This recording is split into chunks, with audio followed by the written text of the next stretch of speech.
O homem de falar e depois dizer que não disse, que não é aquilo. Nessas bancadas aqui, nesses dois lados, senhores ministros, estão as pessoas mais odiadas desse país.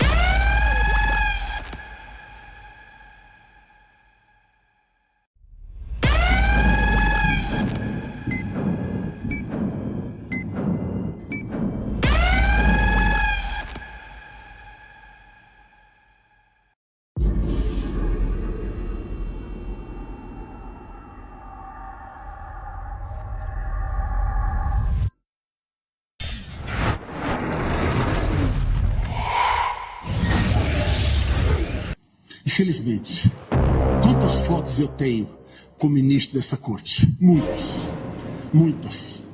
Não vi no enterro, no velório de sepultura pertence a pessoa que eu amava muito, para não dizer que eu estava afrontando essa corte. Mas vocês têm que ter a consciência que vocês são pessoas odiadas desse país. Essa é uma realidade que vocês têm que saber. E alguém tem que dizer isso diretamente. E finalmente, eu quero manifestar o meu respeito e a minha solidariedade à Polícia Militar do Distrito Federal, que está sendo colocada como responsável por aquilo que não é. E a meu respeito e a minha solidariedade a todos os oficiais que estão da Polícia Militar do Distrito Federal, que estão presos, alguns meus ex-alunos da Academia da Polícia Militar. Presos e sem salário. Isso é tortura. Tirar o salário de um homem, senhor ministro Alexandre de Moraes, sem que haja uma condenação. Isso não pode acontecer. Essas famílias estão desesperadas e torturadas. Essa é a minha posição, é a minha opinião. E eu digo, e finalmente, para concluir, eu peço que esse tribunal declare a incompetência desse juiz para o julgamento e não fazendo, julgue improcedente a ação em sua totalidade. Muito obrigado, senhor presidente.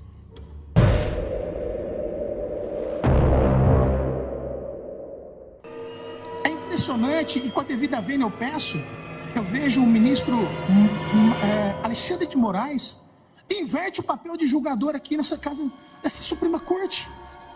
Ele passa de julgador a acusador. É um misto de raiva com rancor, com pitadas de ódio, quando se fala dos patriotas.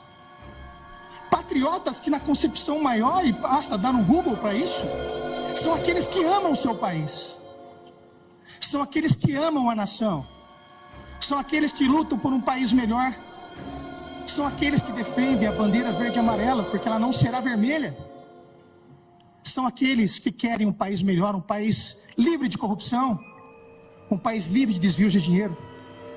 E olha que dicotomia do direito, que paradoxo. Enquanto os brasileiros com bandeiras verde e amarela estão presos, traficantes com fuzil na mão estão soltos. E nada se faz. No ano passado, ele saiu da cadeia pela porta da frente. E graças a uma complexa rede de conexões internacionais, um dos maiores traficantes do Brasil não voltou a ser preso. Ontem o Jornal da Band voltou a falar do André do Rap, um dos maiores traficantes do Brasil, que tinha sido solto por ordem de um ministro do Supremo.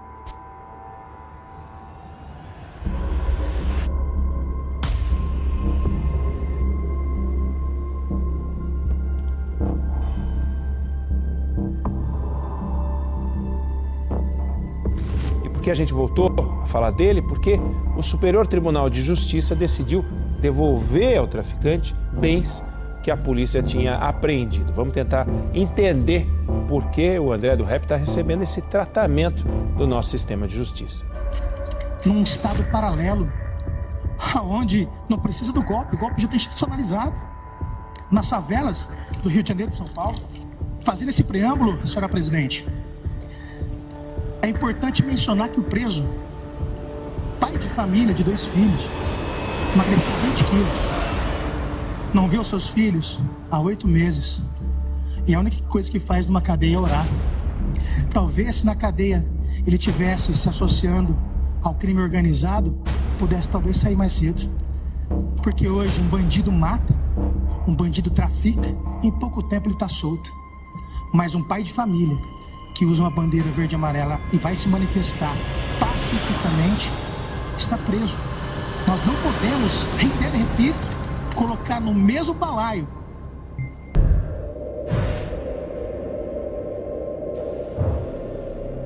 a não ser no Brasil. E aí, vamos trabalhar para impedir? Vamos, mas a situação é a seguinte, o centro está comprado, o STF é aparelhado por esse governo, gente, eu não exagero, eu não estou exagerando, a facção, o crime organizado sequestrou o nosso país. E a imprensa passando pano. Só que a imprensa hoje, né, depois dessa fala do Lula, ficou com cara de bunda quando ele fala abertamente que o povo não precisa saber como os ministros do STF votam. Olha, se o povo não precisa saber como as autoridades votam, então faz o seguinte, cancela esse papo de democracia, vira isso aqui uma ditadura logo, porque todo mundo já percebeu que virou. Isso aqui já é uma ditadura. Um abraço, pessoal. São eles quem devem ser a locomotiva da história. São essas pessoas, esses iluminados, quem devem reger agora os destinos, não somente da nossa nação, o Brasil, mas do mundo.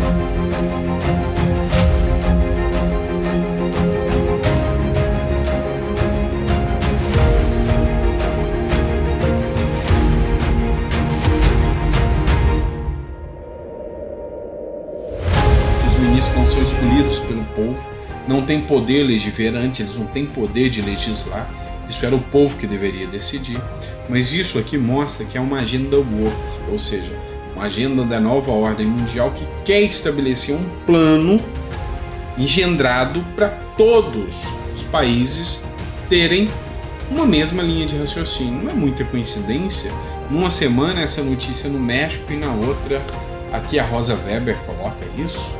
Será que é mera coincidência? Eu não sou muito de acreditar em coincidência, tá?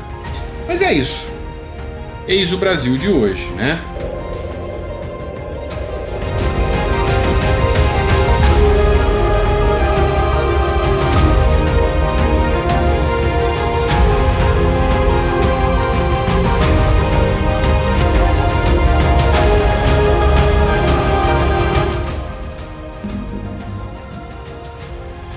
Feliz com a fala do ministro Toffoli, porque comparando os números ainda tem muita gente para aprender e muita multa para aplicar.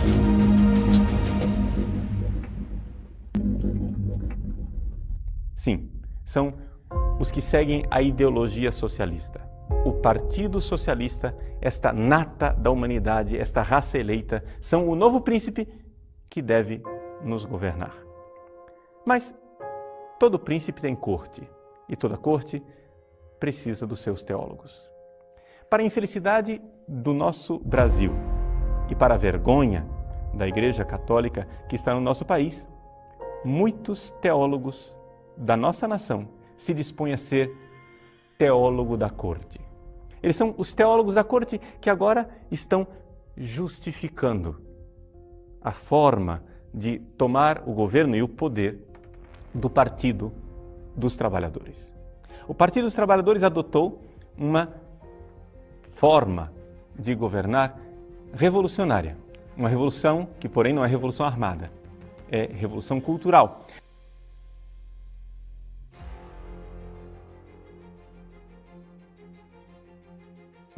Seja do governo Lula, seja do governo Dilma, Gilberto Carvalho fez uma declaração de que agora a oposição não é mais problema.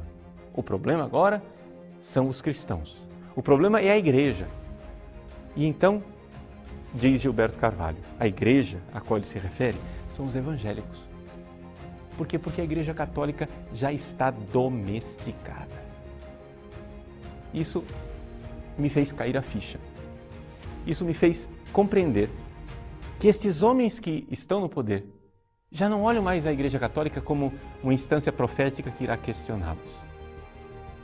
Então, fazendo um exame de consciência, eu me perguntei, será que nós, católicos, estamos realmente amordaçados? Aqui nós podemos dizer algo de semelhante.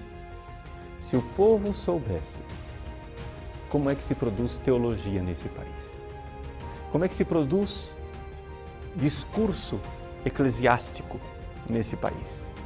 Não é um discurso baseado no Evangelho e na fidelidade a Jesus Cristo. É um discurso baseado nos interesses do príncipe, do partido que nos governa. São teólogos de corte. Me envergonha que o governo não esteja planejando minimamente perseguir a Igreja Católica. Esteja planejando, sim, fazer algo, entrar numa batalha com os evangélicos, porque eles é quem estão representando o cristianismo no nosso país. Agora, você que é católico e ouve isso, você não fica envergonhado? Você não fica com a cara quente? Você não fica sem saber, perplexo? Ou seja, a pergunta é, para onde foi a Igreja Católica do Brasil?